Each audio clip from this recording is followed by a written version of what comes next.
former NFL quarterback Michael Vick trending today. You remember him as the convicted felon who did a stint in prison on a federal dog fighting charges after the Pittsburgh Steelers backup quarterback Bruce Gradowski dislocated a finger on Sunday. The team called Michael Vick to come in for a physical.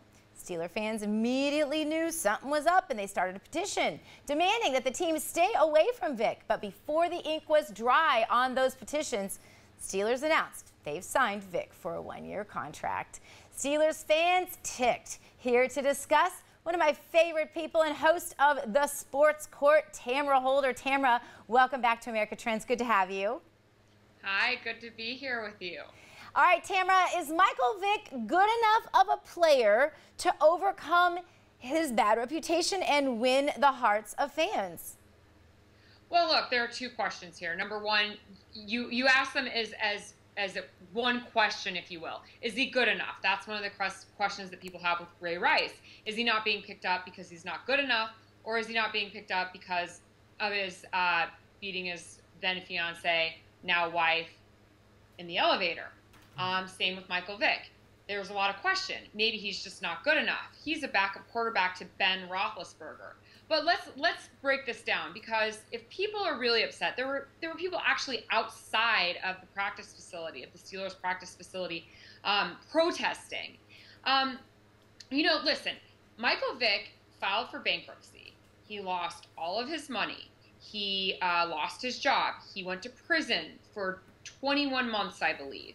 He paid fines. He did all of the things that convicted felons do. All the other people in the NFL who are accused of crimes never see a day in jail, never see a day in prison. We need to be more forgiving in this society. I'm not saying that people need to forgive him completely, but what is the other alternative? Football is all he knows. So do you want him to be bankrupt on the streets, living off of the system? Because a lot of the people who are mad at Michael Vick and don't believe in rehabilitation and are protesting are also the people who are probably very conservative in their beliefs and don't like welfare and think that people need to go out and get jobs. So he is contributing to society again by doing volunteer work at the Humane Society, working, paying taxes. He's not going to be locked up for the rest of his life. I'm sorry. It's just that's not how our system works. Well, and you do make an interesting point, especially yourself being an attorney and being very justice-minded, as I know you are, because we've talked about this a lot.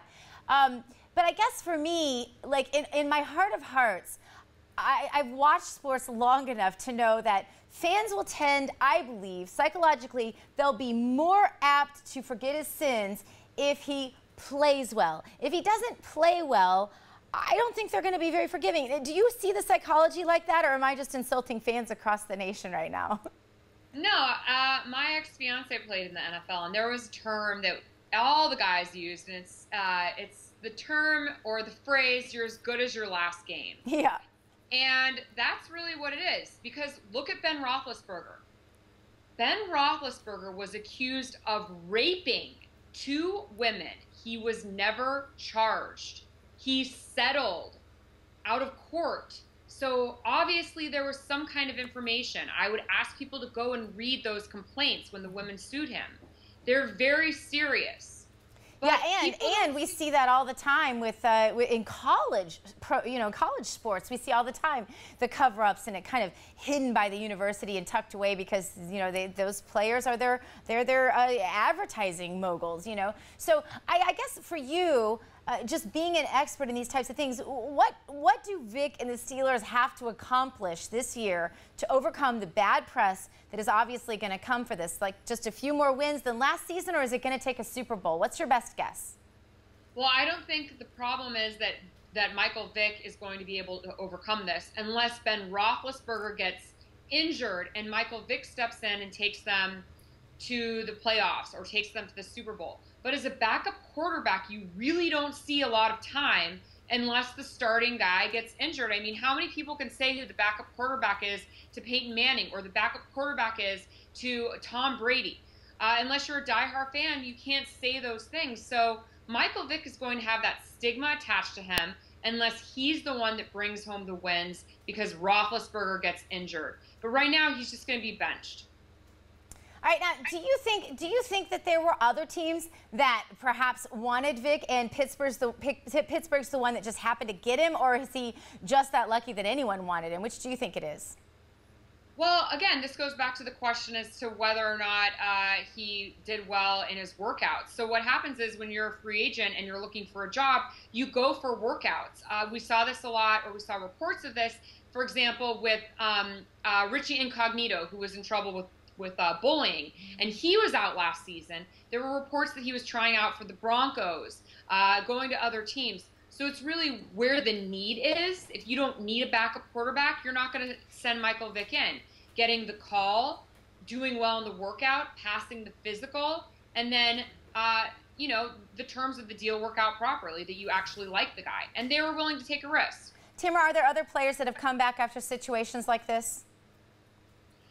The list goes on and on. Look at Jameis Winston. Jameis Winston was accused of rape. And not only rape, but he was accused of all kinds of crimes, stealing crabs, jumping up on the table, which isn't necessarily a crime, screaming weird obscenities at Florida State. But we see this pattern of behavior in the NFL that is acceptable. And I think what's wrong with the protesters in this case isn't that you have to forgive him, but it's not necessarily his fault. This is the NFL. They're looking at their bottom line. They're looking at making money. And if they need Michael Vick to sell out a stadium and to bring them a championship, they're going to get him, period. There's no other question about it. All right, I have to switch gears with you because former Major League Baseball pitcher Curt Schilling got into some hot water over a tweet he posted. It compared Nazis to Islamist extremists, and that got him removed from ESPN's coverage of the Little League World Series. The meme, said, the math is staggering when you get to true numbers. It said that only 5 to 10% of Muslims are extremists. In 1940, only 7% of Germans were Nazis. How'd that go? Tamara, who was offended by this meme? The Islamic extremists or Nazis? And who cares really what either one of these groups think? Right. Who cares? Who cares what the Nazis think? I'm sure the Nazis and Hitler did not see this because last I checked, I think he's dead. And I'm pretty sure that ISIS isn't watching Curt Schilling's tweets. But there's a bigger issue again here. This goes to ESPN. Maybe one day I'll have a job there. I like ESPN as an organization, but their behaviors are absolutely ridiculous. Look at what they did to Max Kellerman last year. Look at what they did to Stephen A. Smith, Keith Olbermann, Bill Simmons. All of these guys have said Rush Limbaugh. Tamara, don't forget Rush Limbaugh.